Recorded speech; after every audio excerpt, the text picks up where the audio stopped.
BJP तो अपने विपक्ष को हमेशा कहेगा ही कि वो कमज़ोर है, ये है वो, तो समय बताएगा ना कितना मजबूत है, कितना कमज़ोर है। कल हुई है, उस घटनाओं में गिरफ्तारी जितने जो नामजद अभियुक्त थे, 2 अभियुक्त जेल में हैं, 4 अभियुक्त को गिरफ्तार कर लिया गया है।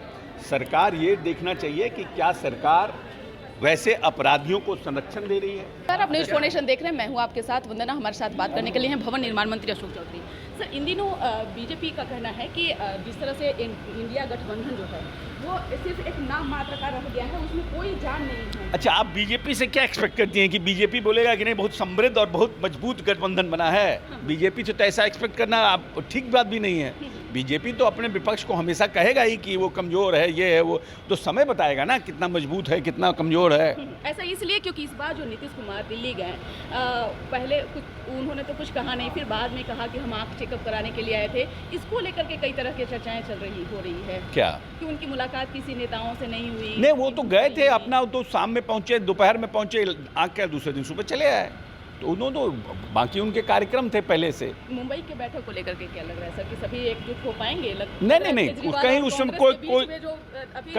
कोई कन्फ्यूजन नहीं है, कोई कन्फ्यूजन नहीं। निश्चित तौर पे तो आपने सुना कि क्या कुछ करना था भवन निर्माण मंत्री अशोक चौधरी का। साथ ही साथ जब क्राइम को लेकर मंत्री जी से सवाल किया गया है तो क्या कुछ कहना है, छोड़े जाते उन तमाम बयानों के साथ। के लिए बहुत सी किताबों को उन्होंने लिखा है और उस पर काम भी किया है। तो निश्चित रूप से हमारे पिताजी के साथ एक बड़ा आत्मीय संबंध रहा है और हम 2 जनरेशन से उस परिवार को जानते हैं।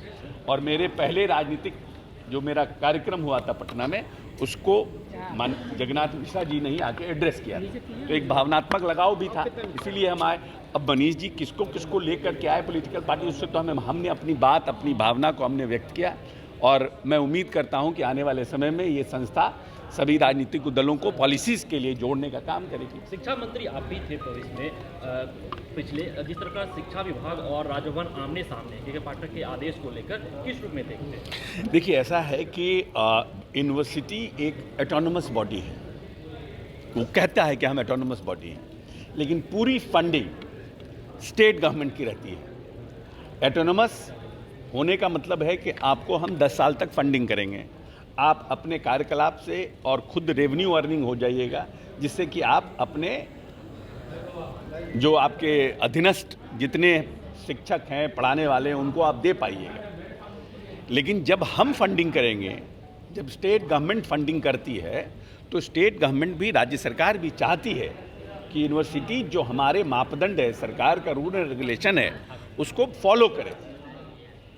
बाकी तो नियंत्रण तो कुलाधिपति का रहता है, लेकिन फाइनेंशियल जब हम पैसा देते हैं यूनिवर्सिटीज़ को, तो निश्चित रूप से कहीं ना कहीं यूनिवर्सिटीज़ को भी बातों को सुनना और समझना चाहिए। अगर बातों को सुनना समझने में अगर देरी करेगा या बात नहीं करेगा, फिर हम आपको फंडिंग क्यों करेंगे? फिर आप ऑटोनोमस हैं, आप अपनी फंडिंग खुद चलाइए।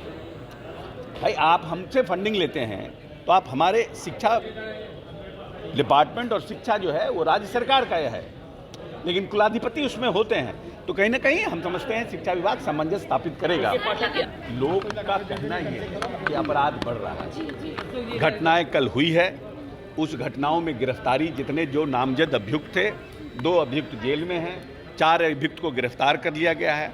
सरकार ये देखना चाहिए कि क्या सरकार वैसे अपराधियों को संरक्षण दे रही है, क्या सरकार किस संरक्षण में अपराध हो रहे हैं।